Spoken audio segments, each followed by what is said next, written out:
Well, hello and welcome to our Subconscious Speaks. My name's Don Robert, and together with my amazing, talented, awesome, award-winning partner, Tina Orlando.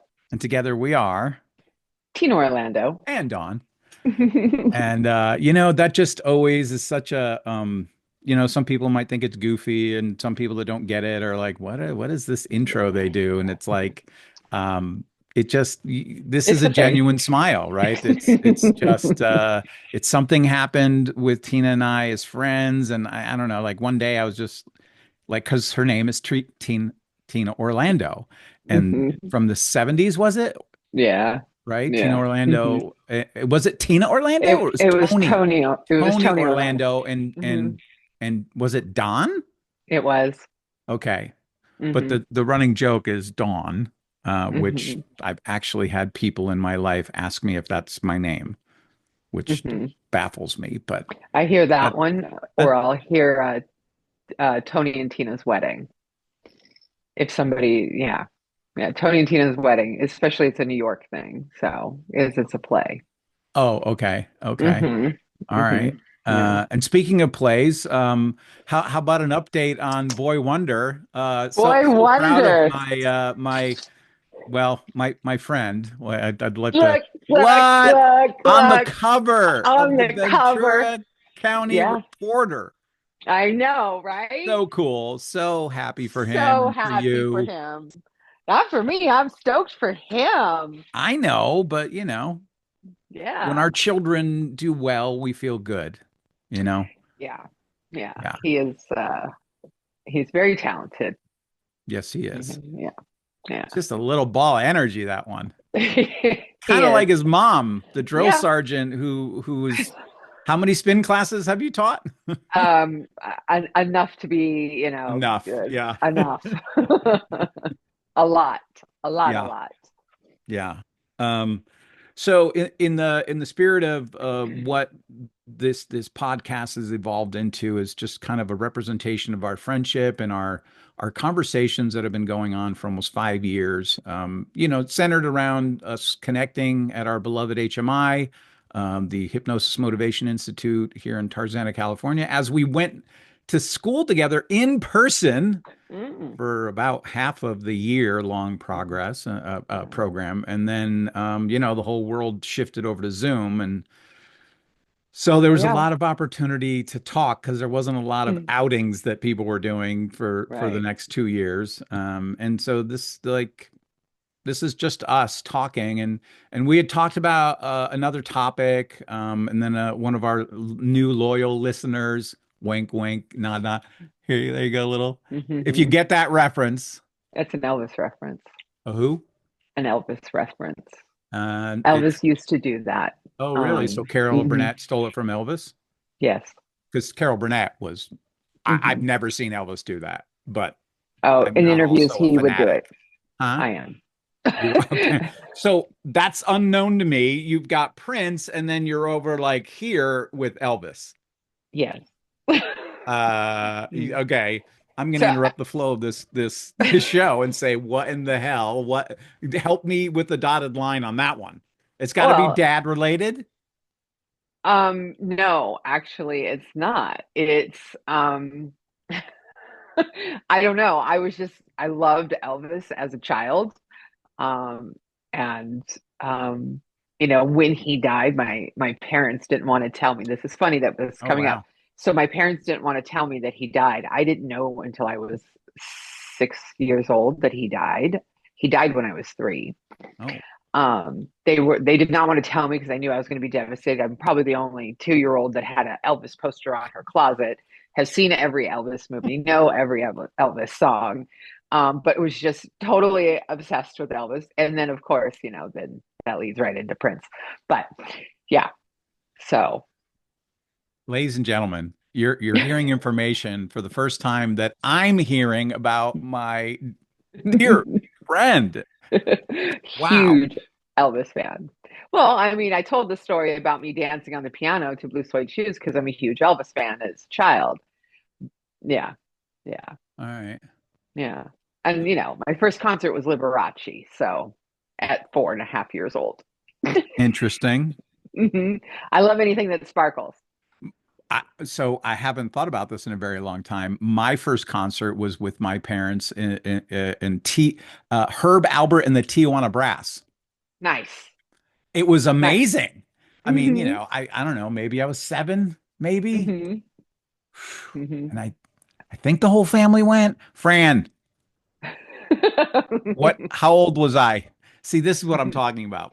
I don't know why, but my sister has a way better memory for events. hmm I I Yeah. have the memory. I can like kinesthetically be there and feel and hmm like that seat and like and I was just like, such an old person thing to do.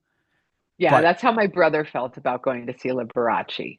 but I think this is why I have a love of music the way that I do and performing in general. Like when something authentic happens that's like Mm, magical, you can feel it in your spirit. mm, And hmm I felt it. And I didn't know any of hmm the song. Well, maybe there was like because you're stuck listening to whatever your parents listen to on the radio in the car. There was no putting in your AirPods and checking out Ever. in There was no 70. such thing. Yeah. uh, yeah. So, Fran, how old were we? Thanks. Appreciate you. Yeah. You better be So, listening. That's my sister, Fran. uh, A memory on good old Facebook popped up, and it was a memory of my first professional headshot that I reshared, and lots of funny comments, of course, and then, you know, my sister and my mom were my biggest fans. mm, So much mm, so that my sister, when I decided to follow the dream of being an actor, got in a U-Haul with me. We put my car, I had a Mazda Miata at the time, loved it. And it hmm was like my version of a TR6 that I could afford. And we put it hmm up on the back of a U-Haul trailer and attached it to the U-Haul. And she, with my dog Sabrina at her feet, traveled across the country with me in 2.5 days. That's 24 hours a day. Got it. 18 hours of driving typically. Yeah. Yeah. And I did all the driving. I'm just hmm my responsibility to do that. But she's just so awesome. So Fran, love you so much. Uh, so it's funny you almost kind of said what we're going to talk about because you said it's interesting this is coming up because behind the scenes we had kind of talked about talking about a topic we'll do next week. hmm But We'll get to them all. I I was experiencing significant sadness and loss today. My daughters when I moved to Seattle for a corporate promotion in my career that I used to be in. I promised them I was going to get a 3-bedroom house so they could have their own bedrooms and we could get a dog because it had a fenced in yard and like, and I made Mm, those things true. And we went to the Bellevue Humane Society, or maybe it was Seattle, Bellevue Humane Society, and we adopted Cooper and mm, we had him for a few years and they ended up not moving to Washington with their mom as I had hoped. And so when they were little, it was they would come and spend the summers with me and then holidays. So I got to be, mm, Disneyland vacation dad, which was mm. nice for me, rough for their mom. Right. To have to be the primary caregiver all the time is and she was going to HMI and it's just hmm the history of this intertwined life I have is so interesting to me. But so they loved that boy so much. I loved him so much. And he after they stopped coming and it was just me and him and I was promoted to a regional position and I was traveling all the time and it was just like I was not providing a good home for him. He was mm, depressed and mm. you could just see that he wasn't happy. Right. And a dear friend of mine, John Langley, he and I were talking about it, and he's like, "Well, we're thinking about adopting another dog because he had an older dog already, and then a little pup." And so, long story short, they adopted Cooper officially from me, hmm and he went on to live a long, happy life with them. And Mm. as of this morning, he passed. And Oh. yeah, and it's Mm. not just the loss of, I mean, so many people can relate to this, right? The loss of a pet. hmm Um, it's typically, you talk about those early known associations. My first pet, Sabrina, which became the first family dog for all of us, followed me home in the rain when I was about 8.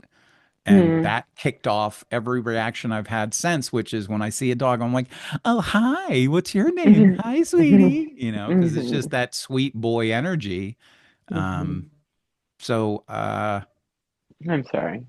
thank you. Thank you. Mm. It was but it made me get in touch with some other loss that I hadn't really, like, I've been allowing it to come in a little, but like as an empath, I have to kind of block certain energies from taking over. We talked Mhm. about this in the yin yang episode, right? That Mhm. I will dive right into the darkness in a blink of an eye, and which isn't healthy to live there, in my No, opinion. And it's so okay to visit though. huh? It's okay to visit. You need to vent Yeah, out no. those And so feelings. today, right, the loss so Cooper was, Mhm. he passed this morning, and there was Mhm. a beautiful post on Facebook that the family, the Langleys, posted me in, and John was kind enough to communicate with me and let me know personally instead of me finding out on Facebook. And there are just all these wonderful pictures of Cooper and their family and the other dogs, and it was the Mhm. hardest decision I've had to make as a pet father, um, Mhm. is to let go of somebody that I absolutely adored and loved, and Mhm. because he had a better life. Yeah. Mhm. But Yeah. but all of a sudden, and then I'm watching, like, I was just like, I was watching one of my new favorite shows called Hack. I don't know if you heard of it. Hacks. Mm-mm. It's so Oh good. yes. Oh So yes. I've good. seen Hacks. The Yes, she's acting is so amazing. good. The relationship between the older lady, Jean who's the, Smart. yeah, she's fabulous. Oh my God. Mhm. And then the Mhm. younger girl that plays her, like, ingenue, her kind of her, she writes for her and they become close, but it's this really complicated, like, It's a fabulous show. she's this woke version of the Mhm. America, and Jean's Mhm. character is not.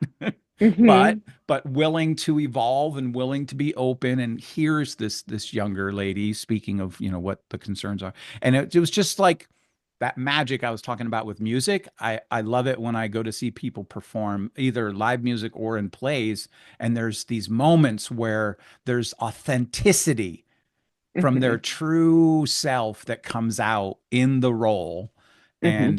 And it's magical, and I got to see that with your son. Oh, Yeah, thanks. the Yeah, joy he. that boy has performing, it just Mm. reminded me of why I got into it. And it was Mhm. really because of the ability to emote, and then Mhm. allow people like me who Mhm. gets able to tap into feelings from watching others share their feelings. And yeah, it's all Mhm. pretend and make believe, but it's not No.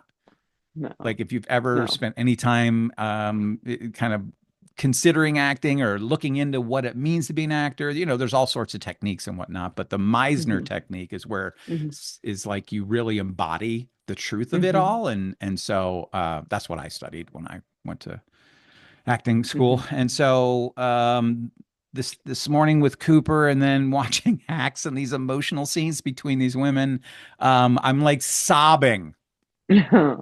because, like, I the last 2 weeks have been tough on all of us that live in the area. I mean, you had to leave in the middle, literally in the middle of his opening night, because Mhm. you were worried about being evacuated, which is, Mhm. Right. this on again, off again kind of torture, Yes. has taken its emotional toll on so many people. And so, uh, I want to talk about, just kind of grief in general. And I know Mhm. I don't think our audience really knows the significant amount of grief you've dealt with in your life. No. And I was, truth be told, I did bring this up before we started recording, because I didn't want to blindside my dear friend who I love so much, and Mhm. and just have her be a deer in headlights. Like, you want me to talk about what? I'm okay with it. Yeah, I Um, know. Well, now you are. So that's what I'm interested in, is as has so many, I mean, is it fair to say millions? I mean, there were, I think SCE, who's the power company, sent out their latest message was that they're down to like double digits, thousands of people that don't have power still, like 7 or 9 thousand that still don't have power, but amongst 8 million of their customers in Southern Hmm. California. And, Yeah. I was one of them. I don't think you ever lost power, but I did not lose power, but I yeah, did have to evacuate. And then, that's worse. yeah, I mean, yeah, that's where yeah. my gratitude showed up is, I tried not to complain about not having power when other people don't Mm, have a home. right, right. And, you Devastation know, and then the yeah. evacuation is torturous in itself. I mean, there are people, like, where I work, they're completely evacuated out. Yeah, so Tino, you work over in Santa Monica, correct? Yeah, yeah, Now the yeah, pier survived though, right? yeah, It yes. The ravaged period, almost all the way down to yeah, I think we talked about this last week too. yeah. We were talking 101 about the LA Ocean is fires. where it kind of stopped. San Yeah. Vicente is where it stopped, or parts of it. Um, but all my clients have been evacuated. So Wow. I haven't worked since the fire started, right? Wow. Um, because they're not home. Like Yeah. they're somewhere else. And the ones that can get back into their homes, it's not just like, oh, they can go back into their homes. Their homes, most of them have been infested with smoke Right. of some kind of damage. So now they're going to have their homes cleaned and repainted, and all these things have to happen before they can actually live back in their house. Yeah. If they're in an area that wasn't destroyed around them. Right. So if it was destroyed around them, there's no water, there's no gas, all that's been turned off. So it's going to be a while. So I mean, I can only imagine what those people are going through. Some of my clients, the few that were evacuated and have been returned home and had decent home, where it wasn't burnt or smoke damaged, um, they were very clear on how scary it was. Yeah. Like they were packing up knowing that they may Not not come come back to home. anything. Yeah. Yeah, I mean, one of my clients, um, an electrical transformer blew up in her backyard, Oh my. and the her neighbor behind her had a basement fire. And there are homes in Santa Monica that have basements, which is something a lot of people don't realize, but they do have basements. And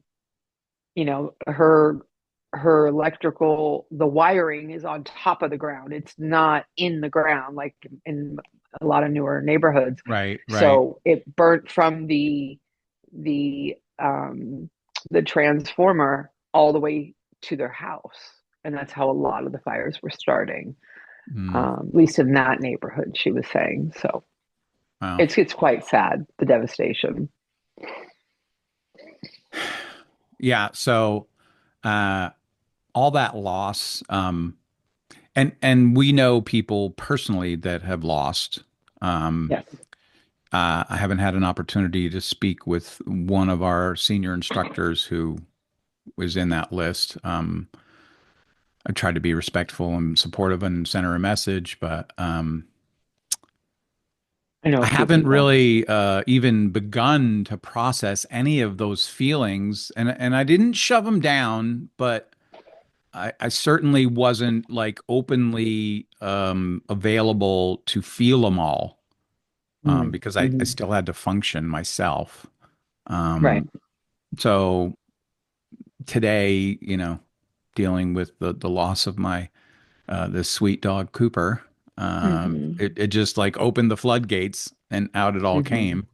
Right. Um, and so I know personally, having heard you talk about it privately with us, I was hoping that you might share publicly with what has worked with and whether you want to get into any of the details of the grief itself, Mm-hmm. the different loved ones that have been lost, Mm-hmm. or Mm-hmm. just want to stay. surface level of like how have you what has been your process with that? We can certainly quote a list of, the grieving steps and all that, but I'm just it's not our style, right? We do Mm-mm. like to give facts. Oh, by the Yeah. way, I have to interrupt myself. I know I'm like sweet and very emotional right now, but it's been brought to my attention on social media that I made a comment, and I think you agreed with it, and we were both aghast at this news that was leaked saying that California stopped fire trucks that were being sent from Oregon because of emissions. That Hmm. apparently there's, and I don't know if this was doctored, so I don't know what the actual. This is such the epitome of why I don't trust social media or reporting, because Hmm. now there's like a statement that has like the Oregon State Steel seal at the bottom of it. But do you have any Hmm. idea how easy it is to doctor that? To just create a statement, grab the image of an Oregon seal, put it on a PDF, and now it's supposedly a factual Yeah. document. But Okay. apparently that was false. Oh, that's nice to hear. Yeah, yeah. I'm Uh, glad to be wrong with that one. I'm okay with being wrong with that one. Yeah, I just don't want to share misinformation.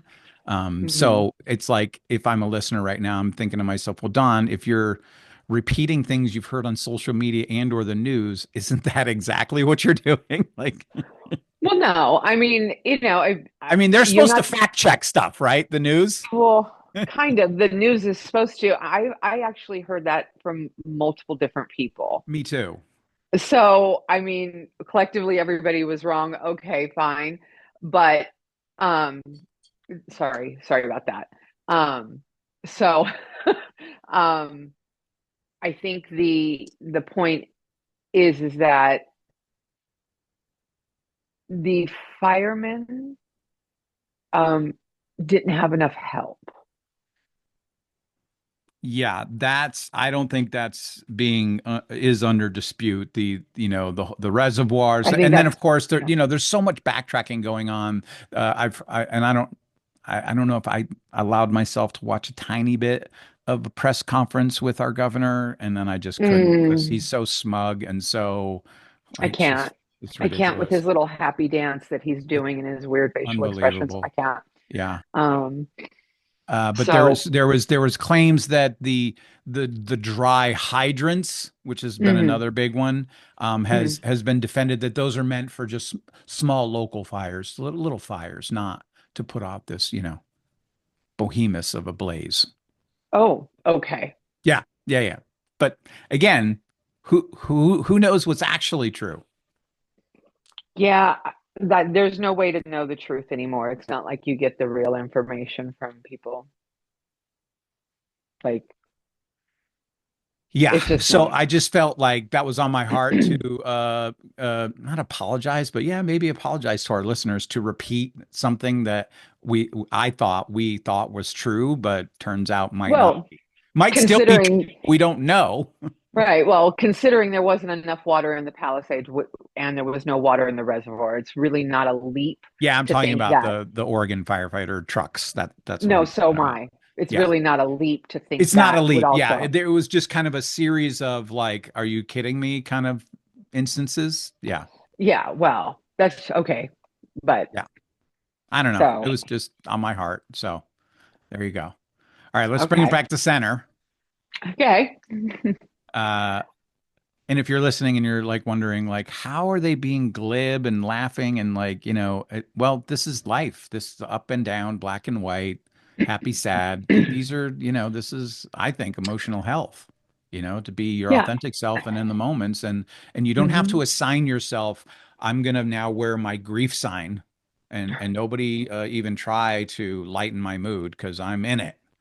Well, Um, that's part of it, right? Is, you got to decide how long you're going to be in it. When it's grief, you have to decide that you're not going to stay there. You can't stay there. First of all, whatever you lost, meaning a person or a pet, um, neither one of those things would ever want you to spend your life grieving. mm, They wouldn't. They would not. And you can't stay there, and you still have to kind of function. I know that there's times where you can't function because of the grief, the sadness, the anger. All of the stages of grief are happening. But you can't just sit there in that. That Yeah. nobody, that doesn't do you any good, and it's not going to bring them back. It's not. It's better to feel the feelings, give them the appropriate time and honor, whatever that may be, and then try to do something that makes you feel normal, even if it's just one little thing. I mean, when you're talking about massive loss, you can't you can't take it all at one time. You have to manage it in some way. You have to. And grief is not for the dead. Grief is for the living. Yeah. It's for the living. And it's devastating, and it comes out in many, many different ways, but you have to learn that, it's part of that unfortunate cycle that we Right. live in. I mean,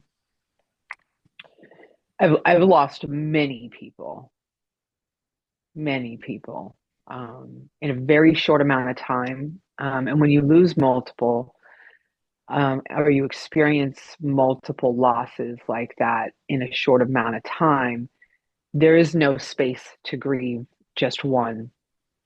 All you can do is just keep going and take it in small pieces.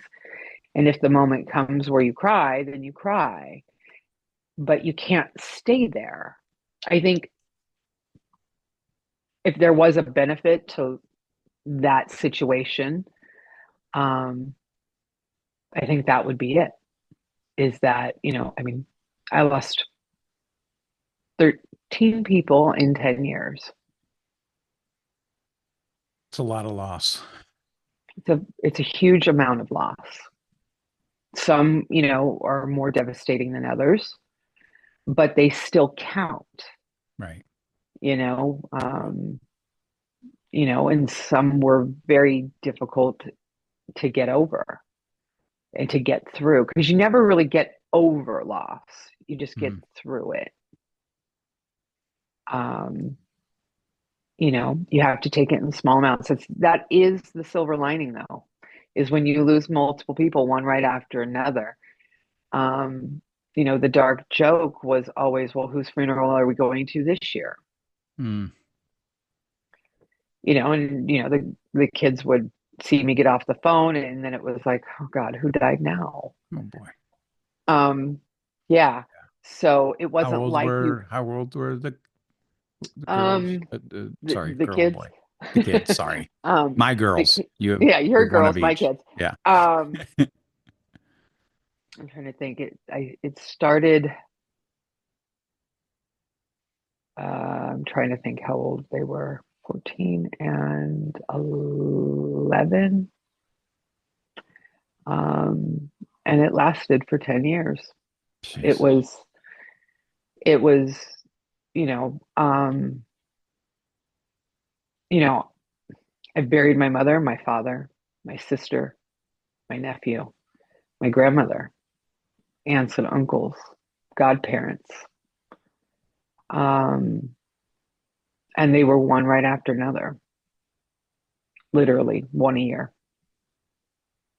And it was no time to really, all you could do is just scratch the surface of the grief and just keep going, and knowing that, um, this is part of life. It really is. Unfortunate part of life. That doesn't mean you're not sad. It doesn't mean that you're not grieving. It doesn't mean that you don't feel loss.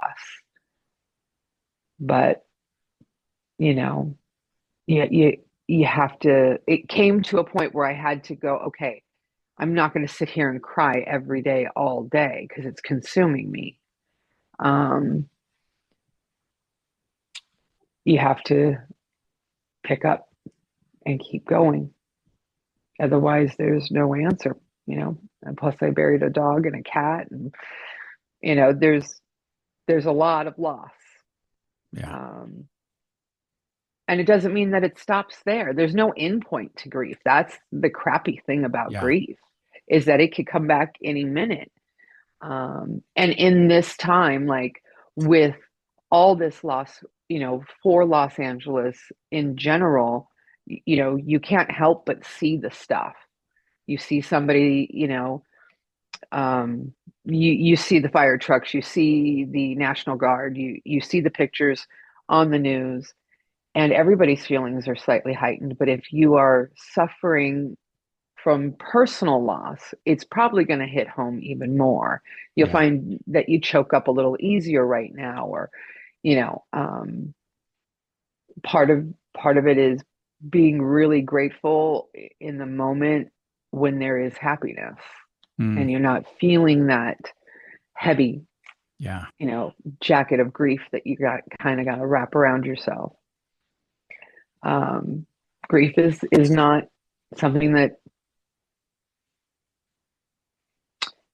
it's not something that ends. It just becomes part of who you are. Yeah. So my mom and dad passed like I'm gonna say 3.5 years. My dad exceeded the typical year that a spouse lasts when their partner passes. But my dad's super stubborn, so there it was. But uh, that hasn't gotten triggered today or over the last couple of weeks, but it's just always kind of there. And uh, like if I watch a Dennis Quaid movie or if I watch a Kevin Costner movie where he's playing the dad, Mhm. or any of that kind of father son type entertainment movie or television, it hits me differently. And then I was just, occasionally I'll just think of, and like when this picture popped up of my 30th birthday when I was wearing a black vest and I net my arms. People make fun of it because it's like early 80s. Right, right. And but it's like, my mom wanted to have a dirty 30 party for me. So she said, everybody's got to wear black. That's my mom's voice. Absolutely. So it's times like those that I think about and fondly remember. It doesn't consume me. Today was different. It was like I just kind of decided to lean into it and go with it to allow Hmm. myself the Hmm. permission. So you said something earlier. I was being a good active listener, taking notes and not interrupting. Uh, Wink, wink, nod, nod to my favorite interrupters out there. Hmm. um, that you said appropriate time. And I wanted to Hmm. talk about that. I feel like I'm interviewing you today, but of That's course I, okay. I can't help but slide in my physical personality and tell my little stories here and there. But can we talk about what I have a perspective of what that means to me? Like when you said an appropriate time, can you share like with us what does that mean for you? I don't think I'll infer here. I don't think you mean that it's like, several days or, there's no timetable on it, but could you share a little bit more behind what appropriate time means to you when you said that? Somebody once told me that in the midst of all of this loss, I was, you know, of course, my wonderful therapist that was kind of guiding me through it. I couldn't just sit around and cry all day. Um, you know, and so she had suggested if you just really allow yourself a certain time of day to just let your feelings out, because you have to keep going in life, right? Hmm. So, and there is no appropriate time limit. There's no, I mean, you just mentioned you know, the Dennis Quaid movie or Kevin Costner movie. For me, if I see Robert De Niro, I think of my dad. Hmm. Um, you know, if I see Robert De Niro, like The Irishman, I sat and watched. I cried through the whole thing, not because of the movie. It was like watching, you know, remembering things about my dad. Hmm. Um, so, and you know, So I don't really watch those movies unless I want to think about my dad. There's an Right. appropriate time. And then Yeah. I can, if I'm in that mood and watching Robert De Niro, the tears are going to come because I'm then going to think about my dad. Um, so I allow that for myself. But then when I was going through one right after another, and because of the chaos of life, this brilliant therapist, she said, Tina, you just got to let yourself have a certain amount of time. You can't just keep going without acknowledging your feelings. I know that life is busy and there's a lot going on, Right. but you have to have that time. So Yeah. I would then just allot that time, whether it was, you know, you're busy and it's life. And I would just make sure that at least once a day, I would, because of how much was going on, I would just kind of sit and check in, like, um, where I was at and what I was feeling. If it was, it could just be thinking about old memories, um, Right. and just honor them. But Yeah. then grief comes when it comes, though. So there'd be times where you're driving along and you hear your song that reminds you of your dad or mom, Right. and the tears come. You have to honor that. It's when you stifle it that it gets really bad, and I've Kind of done that ignore it. too, Yeah. and it doesn't work.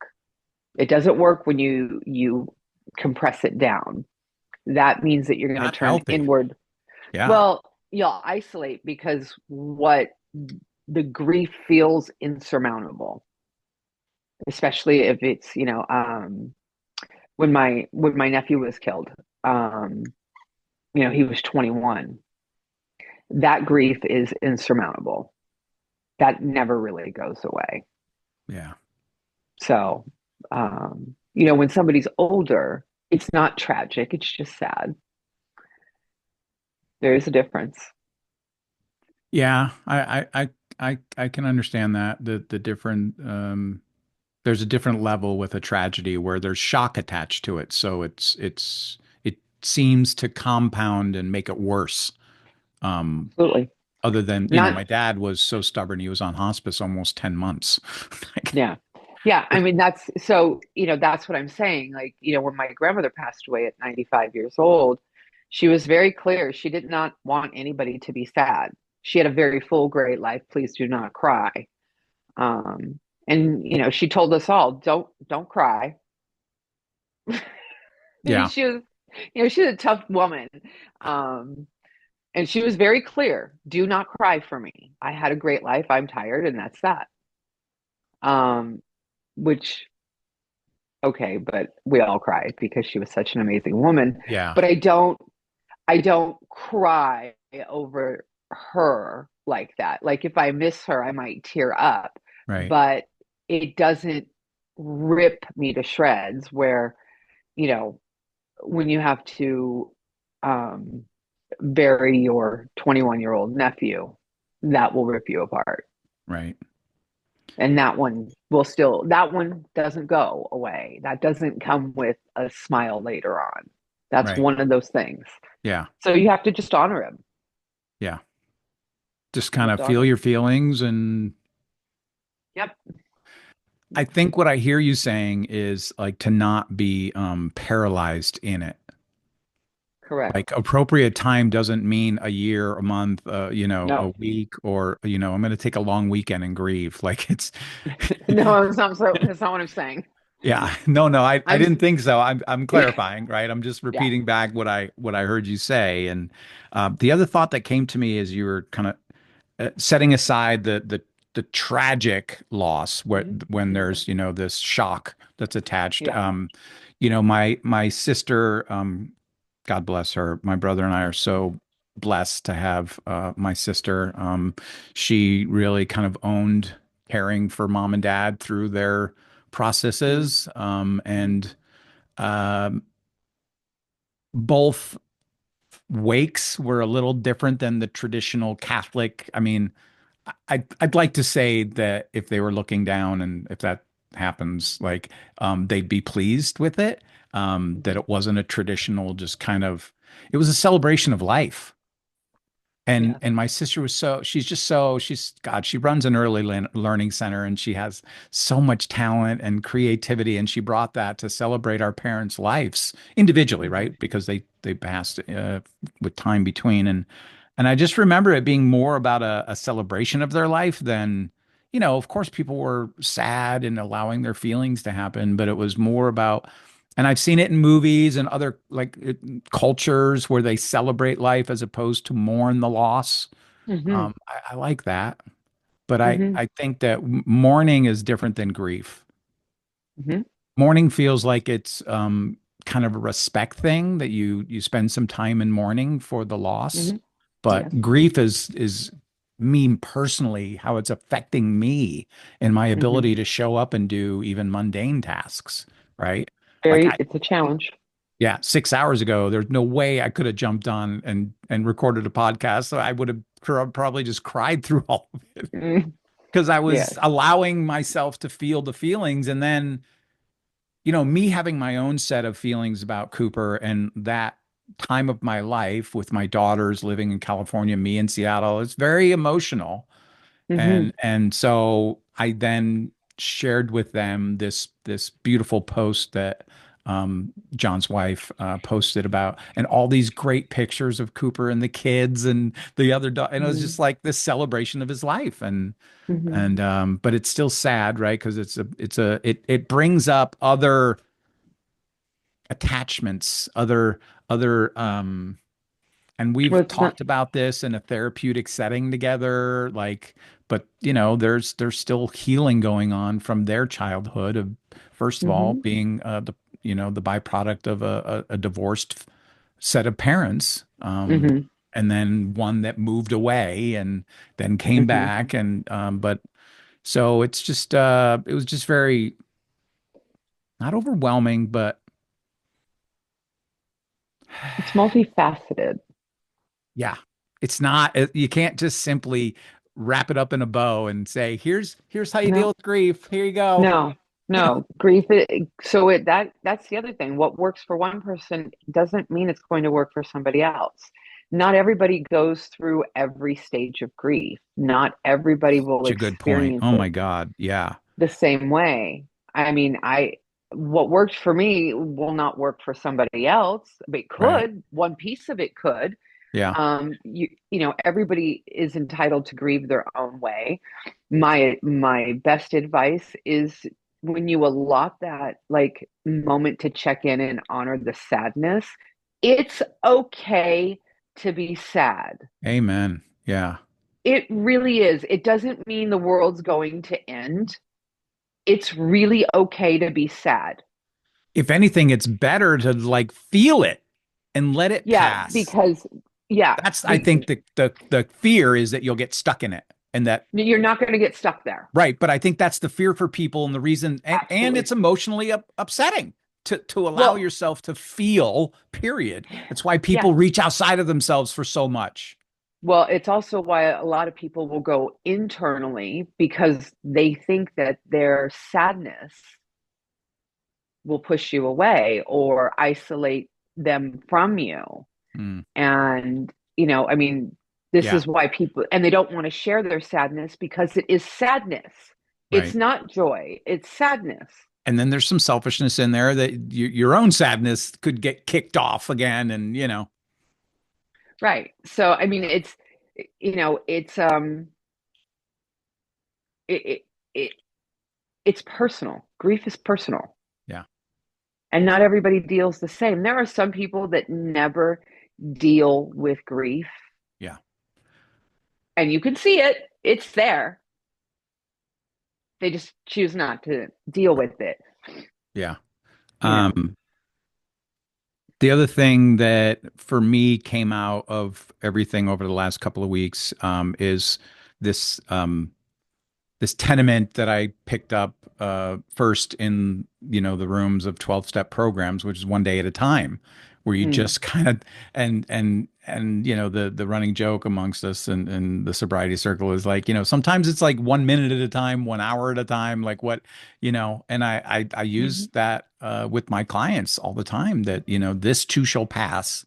But in the moment, sometimes you just have to go through it to get through it. You got to go through it to get to it. Yeah. Like, um, yeah, you're not going to stay in one space. You're not going to stay there.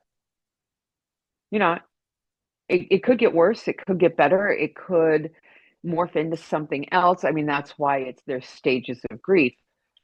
Um, but it's going to change. It's going to get easier. Yeah. It's It'll not get going to go different away. too, right? It Yeah, may not feel easier, but I think the it'll weight change. gets a little lighter. It doesn't feel as heavy as a shroud that's get laid over you when you're just, early days when you're going through it, the first kind of Hmm. couple of stages. Hmm. Um, I believe it or not, I actually like my ability to emote. It's just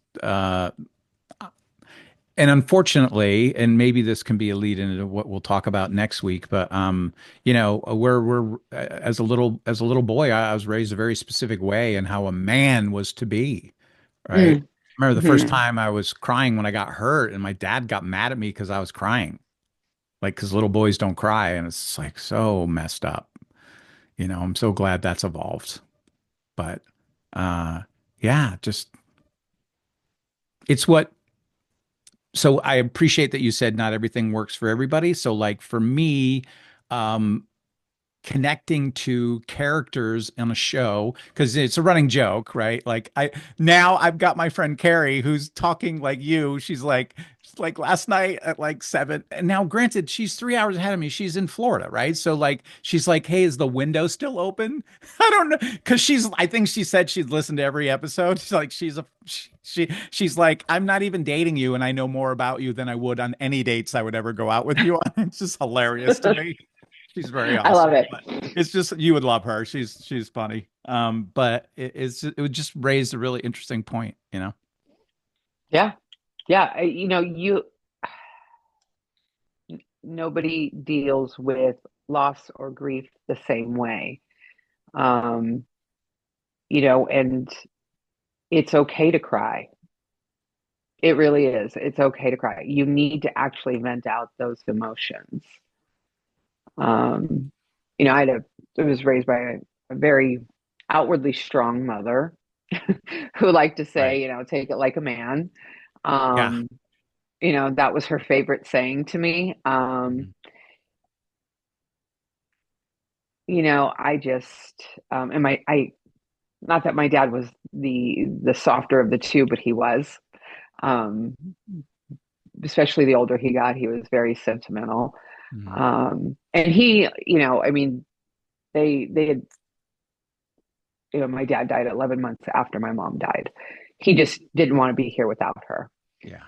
And as sad and as much loss as that is for me to lose my father, I could see how much he missed her, Yeah. even though they were like the Cramdens and just kind of, you know, would go at each other. It was hilarious, Right. Right. um, but that was, the sunset would set and rise by my mom. So, Yeah. I could see that, and that was the one thing that made it a little easier is that he really missed my mother, and that's where he wanted to be. Yeah. See, to Yeah. me, that's just so sweet that's just sweet. It's Hmm. sad, right? But that's It's sad. typical what happens when a spouse passes within a year, Hmm. the next Hmm. doesn't want Yeah. to keep going. And, you know, Yeah. He just didn't. He just didn't want it, and that was the one thing that I kept telling myself that it was okay because he was with my mom. yeah. Um, and you know, putting my feelings aside, like okay, but he's with her, and that's where he wanted to be. But it's okay. Yeah. It's okay. You It is know, okay. Yeah. yeah, yeah. It doesn't mean I miss him any less. It doesn't mean any of those things. Right. But he wasn't happy. And how selfish would that be for me to be like, no, Dad, stay alive just for me? That would be Yeah, wrong. that is kind of what it comes down to is just being, selfishly, we don't want to lose anybody. Anybody or anything, like you don't want to lose, Yeah. when you lose an animal, Yeah, yeah. They were part of anybody. I know that yeah, they're not a person, but absolute, some would absolute. I'm argue just, they are. So, well, I'm just making it very clear that when you do lose an animal, it's very sad. Um, it's just as sad, and and that's yeah. okay.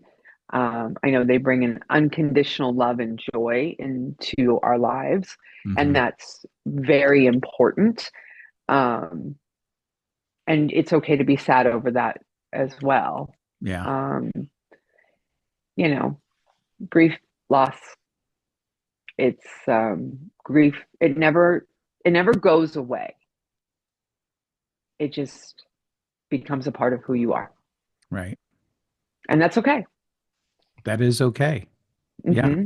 Um, the other thing that came out for me over these last 2 weeks was gratitude changes everything. So I'm a big gratitude person. I've been taught gratitude, like, uh, Hmm. most of the people that I follow that I appreciate their positive kind of view on life is talk about gratitude that um, yeah, it was easy. I felt a little selfish that I was so grateful for what I did have, right? I Hmm. wasn't evacuated. I didn't actually have to pull out a suitcase. I had mentally packed both the big and the smaller suitcase of the vital documents and pictures and mementos that I mean, there's so much to grab. Hmm. It Right. did. You literally though packed a suitcase, two, I I'm did. assuming, right? One for you and one for Yeah. Drew. And because Yeah. Yeah. Yeah.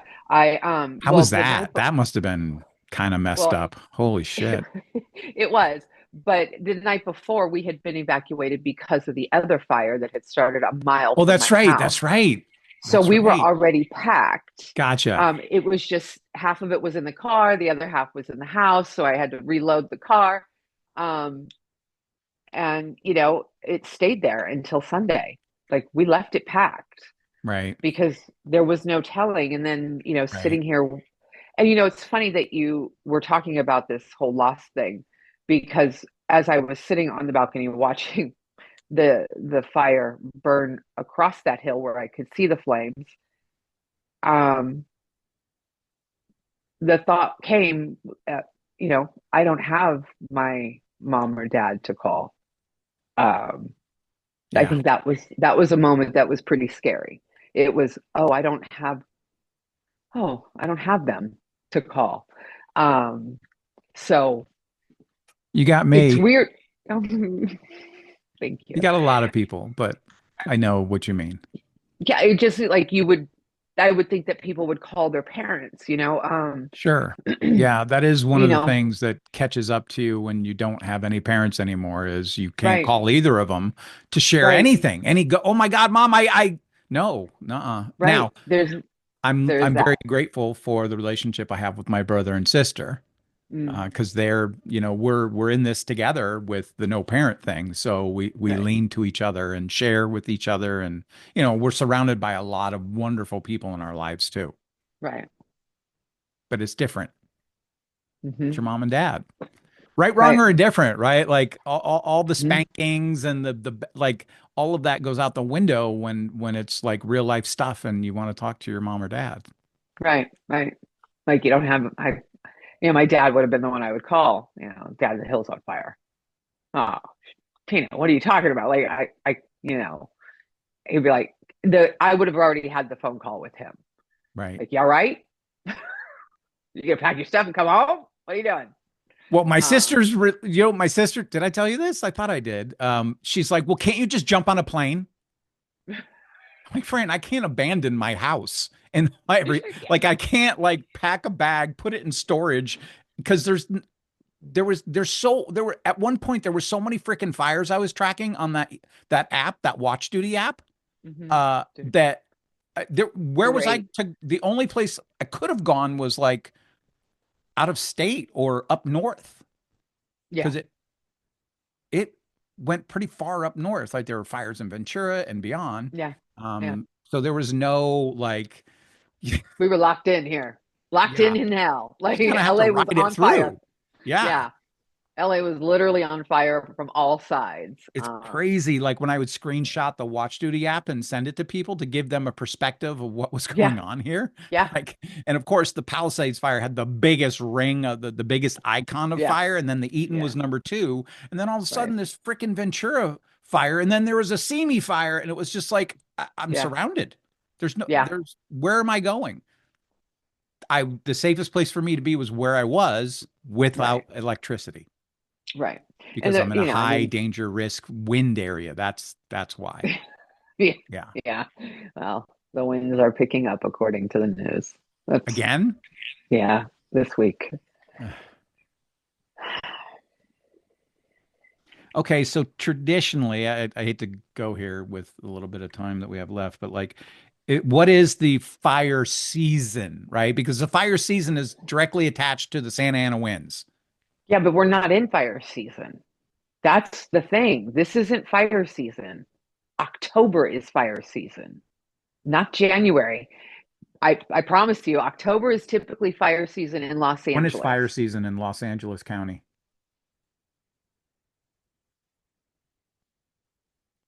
Are you kidding? Now my not Apple Intelligence, my Apple Dum Dum says you might want to search Chat GPT for that answer. Like, what? I'm What? sorry. Is she Although what? Go ahead. referencing? We'll say It is she she. is That's my voice. My referencing Chat GPT instead of knowing the information. She wants us so to now go and look. 3 months ago, before 16 came out and the 18 one, which was the release of this AI that is Hmm. supposed to be super intelligent, and you Hmm. can make all these images and all this stuff, but like you're supposed to have more of a conversational interaction with Siri. Yeah. But lately I've noticed and then somebody what is I saw a post this morning somewhere, and maybe it was on TikTok. TikTok, wow, what a whole nother topic. So two So things. yeah, So while you're doing that, two yeah. things. First thing, you said Norm Macdonald. It wasn't Norm Macdonald. It was Adam Adam or Carolla. Carolla. Yeah, you're right. Yeah, You're right. because You're right. Norm Yeah, Macdonald you're had right. But passed those away. two kind of remind me So of the same I people. know, but one had passed Yeah. away. Oh, Norm's no Norm's Yeah, he gone? passed away. Yeah. Oh, So that's wow. why when you said it, I kind of looked at you and went, okay, okay. You But know you're my fact checker. Come on. I know. But so California wildfire season typically starts in June and runs through October. And this is why I said last week, maybe I said it to somebody else where I said, I Huh. thought it was October because of the fires. Nope, we're in January, mid-January, that. Huh. Yeah. No, we're on the So, back half of January. We're already yeah, looking at February, like here we come. yeah, yeah. Yeah. Huh. So we All are right. not Fact in a checked. fire. You've We been are fact checked. we are typically we are Ladies and definitely gentlemen, not. it's Siri. Here she is. My logic is undeniable. That's funny. All right. I think that's enough. That's a good place to So stop. we are, Yeah. yeah, fire season, but Uh, it's January. so I'll tell you how grateful I am for your friendship and I love you so much. Mm, Thank I you. adore you. Yeah. Yes, I am grateful for you too. And we love all Yeah, of you. So, yeah, thanks for being here. If yeah. your first Follow. time listening, there's a bunch Mhm. of other episodes that'll make the current ones make a little bit more sense. You can get a feel for us and kind of what we're doing here. And we invite you to come along for the ride. If you're still here or if you came back after pausing because it's, your drive is only half an hour or whatever, uh, Yeah. please feel free to like, follow, and subscribe. And Hmm. again, comments are welcome. Opinions, Absolutely. comments, requests, we're open to it all. So, Tina, you want to Absolutely. close us out? Our subconscious speaks. The question is, are you listening? Amen. Thanks, everybody. Bye.